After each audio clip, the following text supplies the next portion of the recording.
ये कहानी एक साधारण मछुआरे एरिक की है जो रोज की तरह अपनी छोटी सी नाव लेकर समुद्र में मछलियां पकड़ने निकलता है। लेकिन उस दिन परिस्थितियां अचानक बदल जाती हैं। मौसम साफ होने के बावजूद कुछ ही मिनटों में चारों तरफ घनी धुंध छा जाती है और वह रास्ता भटक जाता है। तभी एरिक को दूर पानी में एक पुरानी और सुनसान सी नाव तैरती दिखाई देती है। उत्सुकता से वह अपनी नाव उस जहाज के किनारे बांधता है और अंदर जाकर देखने का फैसला करता है। अंदर कदम रखते ही उसके रोंगटे खड़े हो जाते हैं। पूरा जहाज बिल्कुल खाली, कोई आवाज तक नहीं, बस एक ऐसा डरावना सन्नाटा जो दिल की धड़कनें बढ़ा दे। अजीब बात यह थी कि जहाज पर सब कुछ बिल्कुल ताजा और व्यवस्थित था। खाना रखा था, बर्तन साफ थे, कपड़े सही से रखे हुए थे और कई जगह ऐसा लग रहा था जैसे अभी कुछ देर पहले कोई इंसान यहाँ मौजूद था, लेकिन वहाँ कोई नजर नहीं आ रहा था। एरिक जहाज के इंजन को चालू करने की कोशिश करता है, लेकिन वह बिल्कुल जवाब नहीं देता। इतने बड़े समुद्र में एक खाली जहाज से आमना सामना होने पर वह और भी परेशान हो जाता है। वह दूरबीन से आसपास देखने की कोशिश करता है,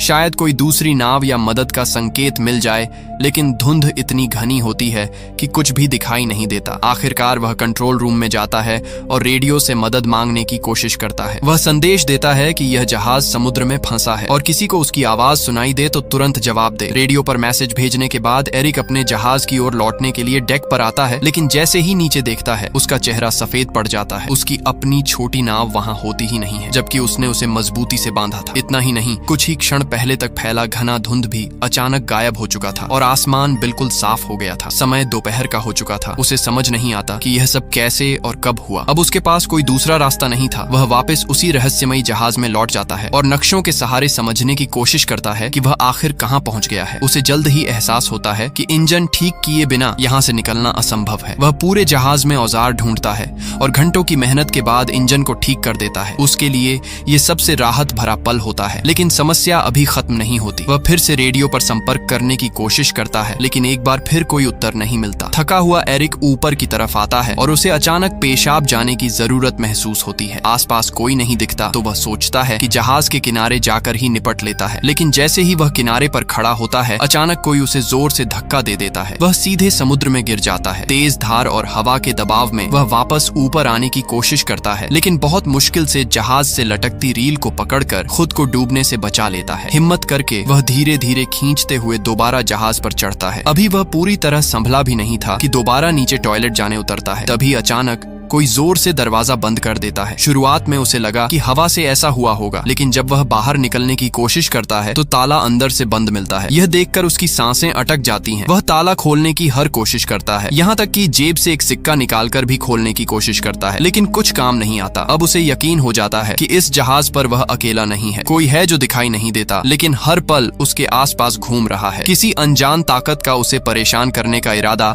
साफ नजर आने लगता है। वह जोर से चिल्लाता है, जो भी हो कृपया दरवाजा खोल दो, मैं सिर्फ देखने आया हूँ। लेकिन उसे कोई जवाब नहीं मिलता। डर और बेचैनी के बीच वह केबिन की ओर बढ़ता है और वहाँ पहुंचकर जो देखता है उससे उसकी रीढ़ में सिहरन दौड़ जाती है। फर्श पर खून के धब्बे, माहौल इतना डरावना कि कोई भी सामान्य इंसान वहाँ से भाग खड़ा हो। लेकिन एरिक हिम्मत जुटाता है, एक कैंची उठाता है और दरवाजा खोलने की कोशिश करता है। तभी अचानक पूरा जहाज जोर जोर से हिलने लगता है। ऐसा लगता है जैसे कोई बड़ा हादसा होने वाला है। वह डर के मारे ऊपर की ओर भागता है और एक खिड़की से बाहर झांकता है। सामने दूर से एक विशाल कार्गो जहाज उनकी दिशा में तेजी से आता दिखाई देता है। उसकी सीधी टक्कर इस जहाज से होने वाली थी। एरिक समझ जाता है कि अगर टक्कर हुई तो वह जिंदा नहीं बचेगा। वह किसी तरह ध्यान आकर्षित करने की कोशिश करता है। अपनी शर्ट उतारकर जोर जोर से हवा में लहराता है, लेकिन इतना विशाल जहाज उसे देख ही नहीं पाता। अब उसके सामने एक ही रास्ता बचता है, जहाज को रोकना। तभी उसकी नजर खिड़की के पास लटकी एक लंबी रस्सी पर पड़ती है। वह तुरंत एक उपाय सोचता है। रस्सी को बांधकर वह उसे पानी में फेंक देता है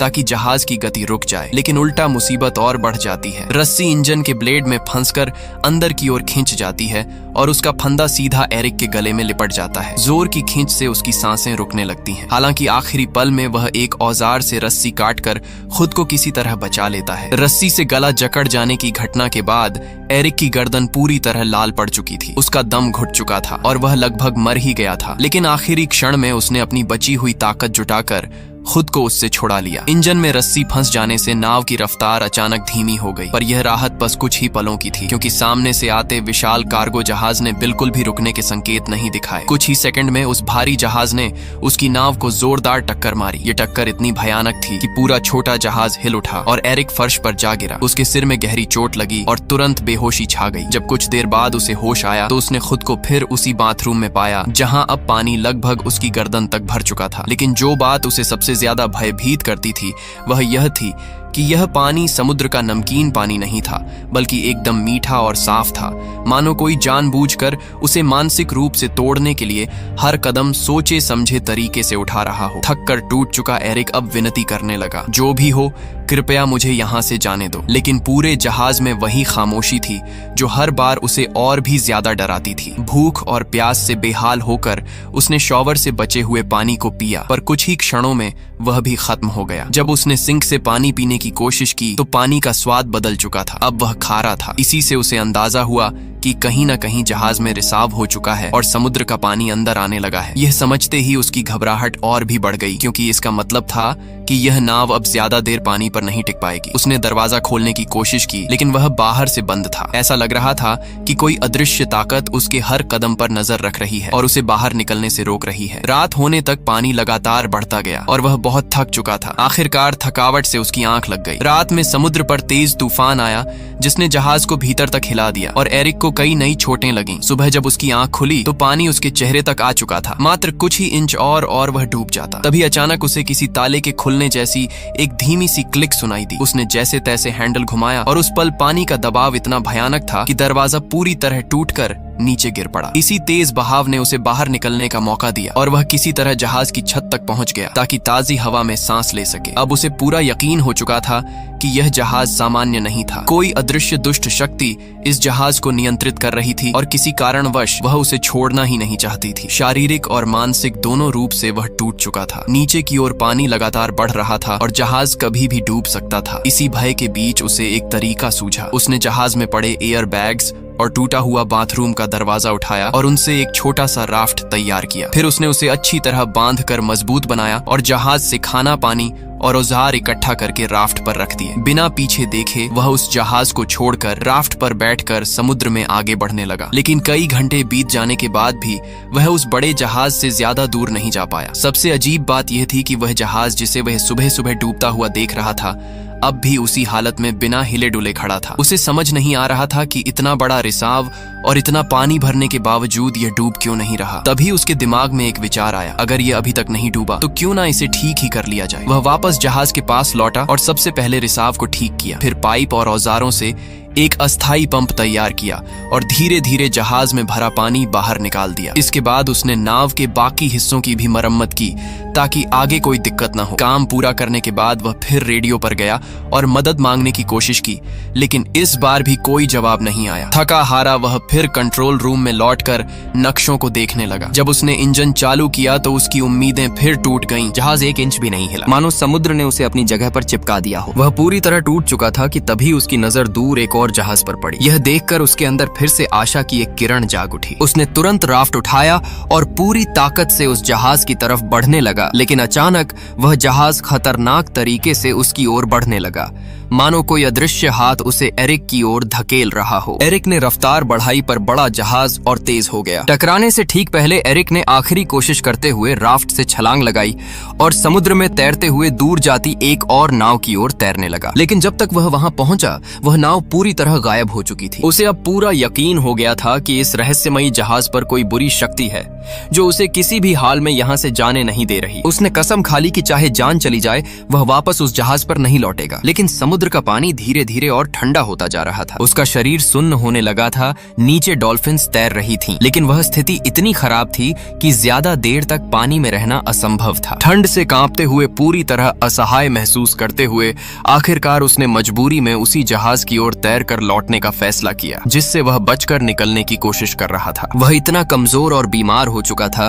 कि उसके पास सोचने की भी ताकत नहीं बची थी। वह चुपचाप एक कंबल ओढ़कर जहाज के कमरे में लेट गया और गहरी नींद में खो खो गया। अगली सुबह जब एरिक की आंख खुली तो उसकी पहली इच्छा थी कि वह हर हाल में इस भयावह जहाज से बाहर निकल जाए, लेकिन जैसे ही उसने उठकर दरवाजे की तरफ कदम बढ़ाया उसका दिल बैठ गया। कमरे का दरवाजा फिर से बंद था, वह अंदर फंस चुका था। यह नई मुसीबत उसे और ज्यादा तोड़ने लगी। उसे समझ नहीं आ रहा था कि आखिर यह जहाज उसके साथ ऐसा क्यों कर रहा है, किस ताकत ने उसे कैद कर रखा है। उसकी नजर अचानक कमरे के एक कोने में बनी छोटी सी लकड़ी की केबिन पर पड़ी। जैसे ही उसने उसे खोला, ऊपर की तरफ एक संकरा रास्ता नजर आया, एक वेंटिलेशन शाफ्ट जिससे शायद बाहर निकला जा सकता था। एरिक उस छोटे से केबिन में घुस गया जो एक बेहद तंग, अंधेरा और धूल भरा स्टोरेज एरिया था। वह कई बार ऊपर चढ़ने की कोशिश करता, लेकिन हर बार फिसलकर नीचे गिर जाता। गिरते हुए उसकी पीठ, हाथ और पैरों पर चोटें भी आईं, मगर वह रुका नहीं। बार बार गिरकर खुद को संभालकर आखिरकार वह वेंटिलेशन की खिड़की तक पहुंच गया। उसने पूरी ताकत से खिड़की को धकेला, झटके दिए,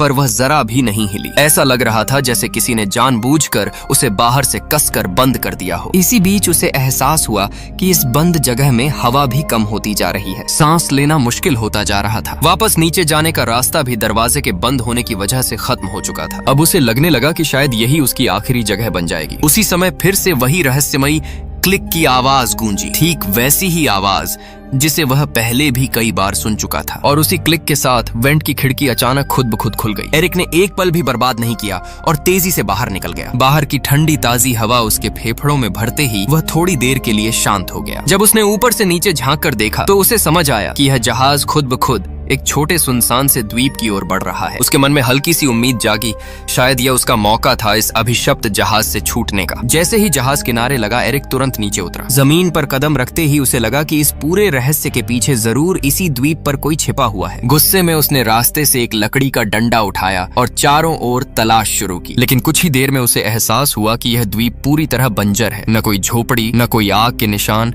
न पैरों के निशान। यहाँ किसी इंसान के होने का तो सवाल ही नहीं था। यह देखकर उसका गुस्सा अब डर में बदल गया। आखिर यह सब कौन कर रहा है? द्वीप से बाहर निकलते ही उसकी नजर एक अजीब दृश्य पर पड़ी। वही रहस्यमयी जहाज जिसने उसे यहाँ तक पहुंचाया था, अब शांति से समुद्र की सतह पर आगे बढ़ रहा था, मानो किसी और शिकार की तलाश में हो। यह देखकर एरिक को पूरा यकीन हो गया कि यह जहाज इंसानों द्वारा नहीं, बल्कि किसी अंधेरी खतरनाक शक्ति द्वारा नियंत्रित है। अगर उसे अपनी जान बचानी है तो उसे तुरंत इस द्वीप से निकलने का कोई रास्ता खोजना होगा। वह खोजबीन करते करते द्वीप की सबसे ऊंची चोटी तक पहुंच गया। वहां से उसे दूर एक और द्वीप दिखाई दिया, लेकिन वह इतना दूर था कि वह वहां क्या हो रहा है कुछ समझ नहीं पाया। फिर वह द्वीप के पीछे की तरफ घूमते हुए नीचे उतरा और तभी उसकी सांसें अटक गईं। वह ठीक उसी जगह पहुंच चुका था जहां से उसकी पूरी घटना की शुरुआत हुई थी। वही किनारा, वही वातावरण और सबसे चौंकाने वाली बात, उसकी अपनी छोटी नाव वहीं बंधी हुई थी, ठीक उसी स्थिति में जैसे उसने पहले दिन छोड़ी थी। यहाँ तक कि आसपास खड़े लोग भी